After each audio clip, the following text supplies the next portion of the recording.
네, 안녕하세요. 저는 서울대학교 생명과학부의 장혜식이라고 합니다. 네, 먼저 이렇게 멋진 자리에 초청해 주셔서 감사합니다. 네, 정말 영광스러운 자리에 초청해 주셔서 감사합니다. 네, 오늘 저는 오픈소스로 풀어내는 생명의 코드라고, 오늘 주제가 오픈소스가 세상을 삼키잖아요. 그러니까 세상의 일부는 생물학이니까 생물학의 발전에 오픈소스가 어떤 영향을 했는지, 네, 거기를 약간 설명을 드리는 자리를 가지도록 하겠습니다. 네, 먼저 제가 좀 개인적인 얘기로 한번 시작을 해보겠습니다. 1992년으로 돌아가서요. 제가 초등학교 다닐 때인데요. 여기 있는 많은 분들 중에서 저하고 비슷한 연령대이신 분들은 아마 비슷한 경험을 가지고 계실 텐데, 컴퓨터 배울 때 프로그래밍을 GW 베이직으로 많이 배우셨죠. 그래서 GW 베이직 뭐 재밌고 다 좋은데, GW 베이직으로 코딩해서 이렇게 기록을 해두면 소스 코드가 다 보이죠. 그래서 제가 프로그래밍은 다 좋고, 그런데 이제 게임할 때는 exe 파일이 되잖아요. 그래서 exe 파일을 좀 열어보니까 어떻게 만들었나 궁금해가지고 보니까 특수 문자로 막 나오고 다 깨졌어요. 그래가지고 소스 코드가 어떻게 되는지 너무 궁금해가지고 나중에 이제 뭐 좀 공부를 해보니까 exe 파일은 뭔가 되게 특수한 구조로 돼 있고, 이걸 만들려면 다른 공부를 해야 되겠더라. 그래서 이제 그 exe 파일의 구조가 너무 궁금해서 어셈블리와 C를 공부하기 시작을 했습니다. 그래서 이렇게 해서 2차 저차 이제 14년이 지나가지고 2006년이 됐습니다. 제가 그동안에 대학도 다니고 이제 오픈소스 활동을 조금 하면서 궁금증이 조금 해소가 됐어요. 근데 이제 뭐 약간 뭔가 좀 꺼림칙한 게, 제가 그동안 이제 궁금해했던 것 중에 하나가, 우리 몸에 세포가 정말 많은데 세포 안에 DNA에 프로그래밍이 돼 있다고 하고, 이 DNA 안에는 유전자는 어떻게 코딩이 돼 있을까? 이거 한번 뜯어보려고 해도 뜯어볼 수도 없고, 이 안에 어떤 정보가 어떻게 담겨가지고 어떤 프로그램이 뭐 어떤 코드를 가지는지, 이런 게 너무 궁금했습니다. 그래서 갑자기 생물학이 공부하고 싶어가지고 생물학을 공부를 시작을 했습니다. 그래서 또 이렇게 한 14년이 또 지났습니다. 2020년이 됐는데요. 제가 그동안에 이제 생물학으로 박사도 받고 서울대학교에 임용되면서 여러 가지 재미있는 연구를 하던 도중에 갑자기 모두 다 잘 아시듯이 2020년 초에 한국에 코로나 바이러스가 터지기 시작했습니다. 갑자기 또 코로나 바이러스는 어떻게 생겼나, 그게 너무 궁금하더라고요. 그래가지고 코로나 바이러스를 뜯어보고 이 안에 실행 파일은 어떤 게 있는지, 헤더는 어떻게 생겼는지, 종결 코드는 어떻게 돼 있는지, 이런 것들이 너무 궁금해가지고 이런 공부를 좀 했었습니다. 그래서 이제 여기 있는 많은 분들처럼 저도 이제 뭐 예전에 프로그래밍을 많이 했어서, 프로그래머들이 생물학에서 너무 관심이 많을 때 어떤 일을 주로 하게 되는지, 특히 오픈소스를 기여를 할 때 어떤 걸 하게 되는지를 조금 설명드리는 자리를 가지고자 합니다. 네, 먼저 생명체는 생각보다 굉장히 정보적인 존재입니다. 대장균을 물을 바짝 말린 다음에 무게를 한번 재보면 DNA, RNA, 단백질이 거의 한 80%를 차지합니다. 아실지도 모르겠지만 DNA, RNA, 단백질은 알파벳으로 이루어져 있고 긴 문자열이거든요. 그렇기 때문에 잘 바꾸면 텍스트 파일로 변환도 가능합니다. 텍스트 파일로 일단 바꿔놓으면 컴퓨터 안에서 어떻게 잘 해가지고 재미있는 사실을 분석할 수도 있고 설계할 수도 있고 여러 가지 재미있는 일이 가능합니다. 그러니까 생물학자들이 이제 프로그래밍 가지고 할 수 있는 것들이 정말 많죠. 그래서 이런 것들을 하는 거를 생물정보학이라고 하는데요. 제가 생물정보학을 하고 있습니다. 근데 오늘이 12월 6일이죠. 그래서 12월 6일이 스웨덴에서 노벨상 시상이 시작되는 노벨 주간이거든요. 오늘부터 일주일 동안 노벨상 시상을 합니다. 그래서 노벨상 이야기를 조금 하겠습니다. 2014년 노벨 화학상은 모두 잘 아시다시피 이 데미 서서비스하고 존 점퍼가 알파폴드로 받은 걸로 굉장히 유명해졌습니다.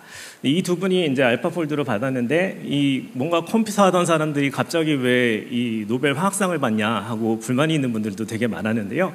사실은 여기 존 점퍼 같은 경우에는 원래 화학자였기 때문에 뭐 받는 것도 크게 무리는 아닙니다. 네, 그래서 이분들이 이제 알파폴드로 받으면서 여러 가지 기여를 했기 때문에 뭐 거기에 대해서 받을 수 있는데, 조금 더 설명을 드리자면 알파폴드가 하는 일은 여기 단백질 구조를 예측하는 것인데요. 여기 왼쪽에 있는 것처럼 단백질 서열이 이렇게 들어가 있으면 이걸 가지고 오른쪽에 있는 구조를 예측하는 작업입니다. 생각보다 단백질 구조 가지고 할 수 있는 일은 재밌는 게 굉장히 많습니다. 여기 요 왼쪽에 있는 서열이 오른쪽에서 생명체에서 발현이 되면 저런 구조가 딱 접히는데요. 저 구조에 따라서 기능이 결정이 되고 세부적인 사항들이 조금씩 바뀝니다. 예를 들어 얘 같은 경우에는 이 백혈병에서 이 단백질에 변이가 생기면 백혈병에 걸린다고 알려져 있는 단백질인데요. 저기 중간에 빈 부분 조금 보이시죠? 저기 빈 부분에 잘 맞는 화학 물질을 열심히 탐색을 해가지고 이렇게 하나 끼워 놓고 그 다음에 이제 약이 되기 위해서 이거저거 고치다 보면 신약을 만들 수가 있습니다. 그래서 이렇게 개발된 것 중에 약이 하나가 글리백이라고 하는 약인데요. 이 약 덕분에 이 만성 골수성 백혈병이 원래는 5년 생존율이 한 30%밖에 안 됐는데 이 약이 개발되면서 90%까지 올라가게 되는 굉장히 혁신적인 일이 일어났습니다. 그래서 이렇게 이 구조 예측하는 게 원래는 구조를 실험적으로 보려면 뭐 이제 대학원생들이 들어가서 이제 한 10년 동안 해도 힘든 경우도 있었는데 이걸 AI로 10분 만에 할 수 있다고 하니까 굉장히 중요한 일을 했다고 볼 수가 있겠죠. 그래서 알파폴드가 처음에는 좀 공개가 잘 안 되다가 알파폴드 3가 한 달 전쯤에 조금 미적미적거렸지만 공개가 어쨌거나 되기는 했습니다. 그래서 이제 알파폴드 2는 약간 뭐 오픈소스로 처음에 공개가 됐는데 얘 같은 경우에는 조금 아쉬운 부분이 크리에이티브 커먼스 라이센스 중에서도 넌 커머셜 버전으로 걸려버리는 바람에 조금 이제 뭐 실망한 분들이 약간 있었죠. 그렇지만 뭐 제약회사하고 관계라든지 여러 가지 문제점이 있어가지고 어쩔 수가 없었다고 생각이 되기는 합니다. 근데 뭐 이제 그 알파폴드라고 해서 뭐 그냥 다 만든 건 아니고 오픈소스로 많이 만들었습니다. 이런 프로그램들이 사용이 됐는데요. 뭐 보통 프로그램 할 때 많이 사용되는 이런 툴들이라든지 아니면 머신러닝에 많이 사용되는 이런 툴들, 그리고 과학연산에서 항상 사용되는 넘파이라든지 아니면 생물정보학에서 많이 사용되는 이런 툴들이 많이 사용이 됐습니다. 이런 툴들은 바닥부터 새로 만들려면 시간이 굉장히 오래 걸리지만 이런 것들이 오픈소스로 나와 있었기 때문에 누구든지 아이디어만 있으면 새로운 것들을 이렇게 쉽게 만들어낼 수가 있는 거죠. 예를 들어서 뭐 서열 모델링이라든지 아니면 단백질 구조 분석 아니면 단백질 파일을 읽고 쓰고 하는 거, 화학 구조 분석, 이런 것들을 바닥부터 완전히 새로 하는 게 아니라 기본 개념만 있으면 누구든지 쉽게 할 수 있었던 게 오픈소스 소프트웨어의 힘이었다고 볼 수가 있겠습니다. 이런 면에서 이런 것들이 다 갖춰져 있었기 때문에 사실 알파폴드 3가 논문만 보면 구현이 가능한 상태였어요. 그렇기 때문에 많은 사람들이 알파폴드 나도 쓰고 싶다 하고 오픈소스로 구현을 했습니다.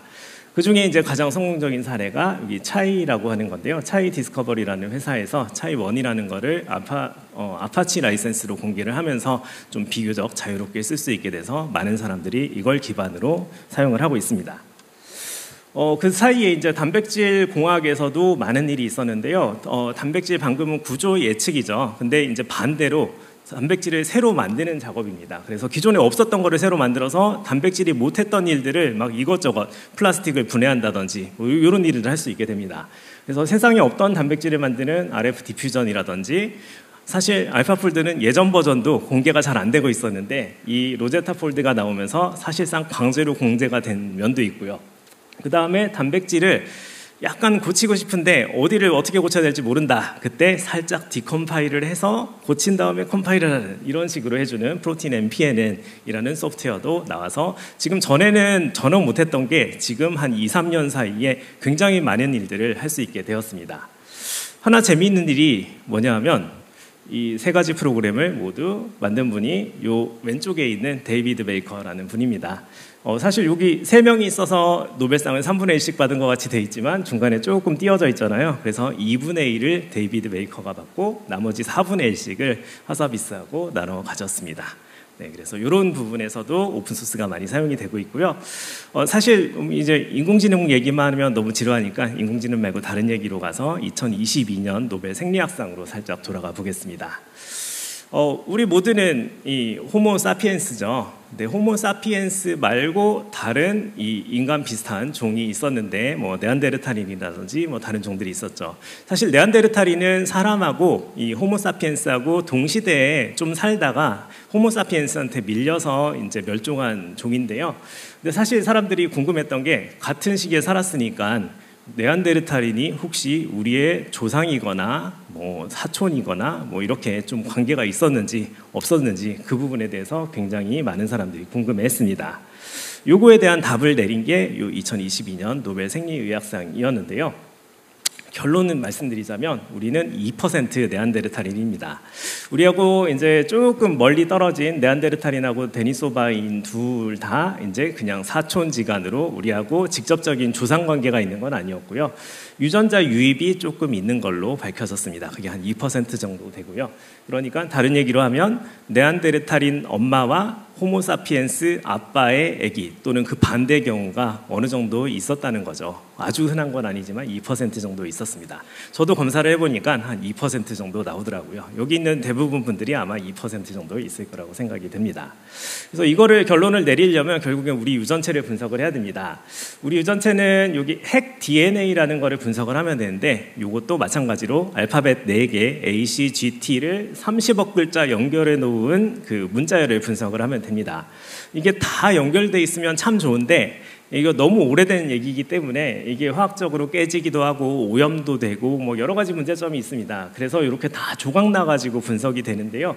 이거를 다시 원상태로 돌려놓는 게 이때 굉장히 어려운 점 중에 하나였고, 이때 이제 여러 가지 그 DNA 분석이라든지 이런 부분에서 오픈소스 소프트웨어들이 많이 활동을 했습니다. 여기서 가장 큰 기여를 한 기술이 이제 DNA 시퀀싱인데요. DNA 시퀀싱은 우리 1990년대에 한 인간 유전체 프로젝트에서 많이 발전했습니다. 그때 인간 유전체를 분석을 하기 위해서 새로운 기계를 계속 만들었고, 예전에는 바이러스나 조금 했던 기술이 이제 점점 사람 유전체를 분석을 할 수 있게 된 거죠. 그러면서 큰 데이터가 나오면 당연히 정보기기와 알고리즘이 발전을 하게 됩니다. 그때 가장 중요한 알고리즘 중에 하나가 요 B집에서 사용됐던 버로즈 휠러 트랜스폼이라고 하는 알고리즘인데요. 이게 B집에서는 압축이 잘 되게 하는 거였지만 생물학에서는 스트링 검색을 하기 위해서 많이 사용이 됩니다. 좀 미스매치가 있어도 검색이 아주 잘 되는 인덱스를 만들 수 있고요. 무엇보다 좋았던 특징은 얘가 그 당시에 2000년대 초반에 우리가 흔히 볼 수 있는 컴퓨터들이 메모리가 커봐야 4기가 정도 됐었는데요. 다른 알고리즘 가지고는 4기가 훨씬 넘어버리기 때문에 검색이 힘들었는데 이 방법을 사용을 하면 2GB 밖에 안 되기 때문에 메모리에 올려놓고 쓸 수가 있었습니다. 그래서 조금 비싼 컴퓨터면 그냥 됐기 때문에 굉장히 큰 도움이 됐죠. 그래서 이런 알고리즘들이 개발이 되면서 이제 오픈소스 소프트웨어를 좋아하는 개발자들이 많이 참여를 하면서 여러 가지 프로그램들을 만들어내고, 우리가 평소에 많이 사용하는 유전자 발현, 분석 같은 것들을 쉽게 공개된 프로그램만 가지고 여러 가지 특별한 문제 없이 할 수 있게 되었습니다. 그리고 이렇게 새로운 기술들이 개발이 되면 이렇게 새로운 데이터 포맷도 필요하죠. 그래야 데이터를 넘겨주고 그리고 조작도 하고 여러 가지 이제 서로 상호 운영성을 만드니까요. 그래서 이런 프로그램들이 계속 개발이 됐습니다. 그래서 이제 시퀀싱 해가지고 분석하고 맞추고 이제 변이 분석하고 이런 것들이 돼서 전부 다 BSD 라이센스 또는 MIT 라이센스로 공개가 돼서 정말 재미있게 많은 사람들이 그냥 유닉스 쓰듯이 GNU 툴들 써가지고 하듯이 그냥 쓸 수가 있게 되었습니다. 또 재미있는 거 하나는 이 툴들이 이 행리라고 하는 한 사람이 거의 다 개발을 했습니다. 뭐 사실 여기까지 보시면 이제 몇 명의 개발자들이 굉장히 많은 일을 했는데 여기서 살짝 궁금하실 수 있는 게 그럼 너는 뭐 했냐라고 생각을 하실 수도 있어서 조금 하나 설명을 드리겠습니다. 저는 주로 mRNA 백신 연구를 하고 있는데요. mRNA 백신도 사실 요 4가지 알파벳으로 돼 있는 스트링 하나입니다. 4,000 정도 되는 스트링인데요. 요거를 최적화해가지고 원래는 RNA가 되게 민감하고 좀 나약한 아이입니다. 그래서 좀 되게 힘든데요. 이거를 튼튼하고 아주 잘 되게 만들어가지고 적은 투여량으로도 오래가는 좋은 mRNA 백신 치료제를 만들고 있습니다. 그래서 이 프로그램을 여기 파이파이에 등록을 해가지고 누구든지 핀만 가지고 설치를 하실 수 있게 되어 있고요. GitHub에서 언제든지 MIT 라이센스로 된 소스 코드를 받으실 수가 있게 공개가 되어 있습니다. 혹시 관심 있으시면 한번 보시면 좋을 것 같아요. 네, 그래서 여기까지 이제 생물학에서 오픈소스의 역할은 생물학에서는 새로운 개념과 새로운 데이터들이 계속 나오다 보니까 이걸 쉽게 교환할 수 있는 데이터 포맷과 그런 툴들이 계속 필요합니다. 그런 것들이 있기 때문에 독점 라이센스가 있는 소프트웨어 또는 독점 포맷이 필요 없이도 그냥 바로 이걸로 작업을 할 수 있기 때문에 기술적 진입 장벽이 낮아지고 그리고 기본 비용이 낮아지고 그렇기 때문에 많은 발전이 산발적으로 전 세계 여기저기서 나타날 수가 있었습니다. 그리고 지속적인 발전이 가능했습니다. 그런데 이제 미래 생물학에서는 합성 생물학이라는 분야가 사실 컴퓨터하고 조금 비슷한 면이 있는데요. 툴체인이라든지 부품이나 모듈화 플랫폼 이런 게 모두 다 작용을 하기 때문에 좀 유사한 면이 있습니다. 그래서 합성 생물학에서도 오랫동안 오픈소스가 발전을 할까 사람들이 많이 관심이 있었는데 사실은 합성 생물학에서는 이 그냥 보통 오픈소스 소프트웨어는 컴퓨터하고 전기가 있으면 어디서든 별로 어렵지 않게 할 수 있잖아요. 근데 합성 생물학은 재료도 많이 들고 장비도 많이 드는 데다가 또 하나 문제가 생물학적인 테러 문제 때문에 이게 규제가 많아가지고 쉽지는 않을 것 같습니다. 그렇지만 잘 되기를 기원을 하고 있고요. 그렇지만 이제 시민과학 프로젝트 같은 것에 참여를 하시면 생물학적인 주제로도 이게 재미있는 정보 프로젝트들을 많이 해보실 수가 있습니다. 실제로 여기 세라투스라는 프로젝트가 거의 대부분이 생물학 전공을 안 한 프로그래머들만 이루어진 프로젝트였는데요. 여기서 정말 놀라운 발견을 하나 했어요. 기존에 인류가 120년 동안 정말 열심히 연구해가지고 찾아낸 게 13,000종 정도 되는 바이러스를 발견했는데 이 프로젝트에서 아주 짧은 시간 안에 13만 종의 바이러스를 발견했습니다. 전혀 있는지도 몰랐던 바이러스를 발견한 거죠. 이렇게 이제 갑자기 엄청나게 많은 바이러스를 발견했던 거는 기술적인 징후가 있었기 때문인데요. 바로 이제 이게 데이터가 엄청 크다 보니까 이게 커서 분석을 못 하고 있던 거를 클라우드 기술을 써가지고 분석을 해서 공통점을 찾고 바이러스의 특징들을 찾아내서 분석을 했습니다. 그래서 이거를 가지고 이제 과학자들의 인정을 받아서 네이처에 게재가 됐고요. 그다음에 마찬가지로 소스 코드는 GitHub에 전부 다 GPL 버전 3로 공개가 돼 있습니다. 그래서 직접 받아보실 수도 있고 그렇습니다. 그래서 이런 시민과학 프로젝트 같은 경우에는 누구든지 쉽게 참여할 수 있는 기회가 많이 있다 보니까 생물학에 관심이 있으시면 언제든지 쉽게 참여하실 수가 있을 것 같습니다. 네, 그래서 오늘 제가 오픈소스 소프트웨어와 오픈소스 라이센스가 생물학의 발전에 어떤 영향을 미쳤는지 그 부분에 대해서 설명을 드렸습니다. 혹시 더 관심 있으신 분들은 저한테 메일로 편하게 연락 주시면 좀 더 답변을 드리도록 하겠습니다. 경청해 주셔서 감사합니다.